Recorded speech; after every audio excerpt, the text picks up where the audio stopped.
ஒரு பிரம்மாண்டமான கூட்டணி அப்படின்ட்டு இந்த ஒரு அண்ணாமலை திரைப்படத்தில், ரஜினி நடத்திய அண்ணாமலை திரைப்படத்தில் ஒரு வீடு ஏலம் வாங்குற ஒரு சீன் ஒன்று வரும். பார்த்தீங்களா இல்லையான்றதுலாம் எனக்கு தெரியல. ரஜினிக்கும் சரத்பாபுக்கும் பெரிய சண்டைலாம் நடந்துகிட்ருக்கோம். அப்போ ஒரு ஏலம் நடக்கும். அந்த ஹோட்டல் ஆர் பில்டிங் நினைக்கிறேன், ஏலம் நடக்கும். ஏலத்தை அவங்க சரத்பாபுக்கும் ரஜினிக்கும் இருக்கக்கூடிய அந்த மோதலின் காரணமாக அந்த ஏலத்தில் ஏற்றி எல்லோரும் நிறுத்திடுவாங்க. கேட்குறத ஏற்றி கேட்டுக்கிட்டு இருப்பாங்க, மாற்றி மாற்றி 2 பேரும். கடைசியில் சரத்பாபு எப்படியாவது ரஜினி இதில் இந்த ஏலத்தில் வீழ்த்தி ஆகணும் அப்படின்றதுக்காக ஒரு உச்சபட்சமாக ஒரு தொகையை கேட்டு அந்த ஏலத்தில் ஜெயிச்சிடுவார்.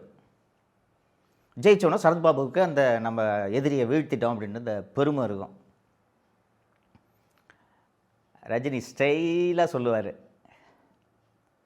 என்னங்க விட்டுட்டிங்களே, இந்த ஒரு சின்ன பார்டர் அமௌண்ட்டில் விட்டுட்டிங்களே அப்படின்னு சொல்லும்போது ரஜினி, எக்ஸாக்ட் அமௌண்ட்டு நினைவில் எனக்கு, 10 ரூபா ஒர்த்தான பில்டிங்கை 1000 ரூபா கொடுத்து வாங்குகிற முட்டாளை எங்கேயாவது பார்த்துருக்கீங்களா அப்படின்ட்டு ரஜினி சொல்லுவார். இதை எதற்கு உதாரணமாக சொல்கிறேன் என்றால், தேமுதிக என்ற ஒரு கட்சி, கிட்டத்தட்ட இது அம்மா, 2 பசங்க, தம்பி, இவ்வளோ தான் மொத்தமே அந்த கட்சி. மறைந்த மரியாதைக்குரிய திரு கேப்டன் அவர்கள் விஜயகாந்த் உருவாக்கிய கட்சி. அதுக்கு பிறகு அந்த கட்சி என்னென்னலாம் நடந்துச்சு, எப்படி நடந்துச்சு அப்படின்றதெல்லாம் நம்ம பார்த்தோம்.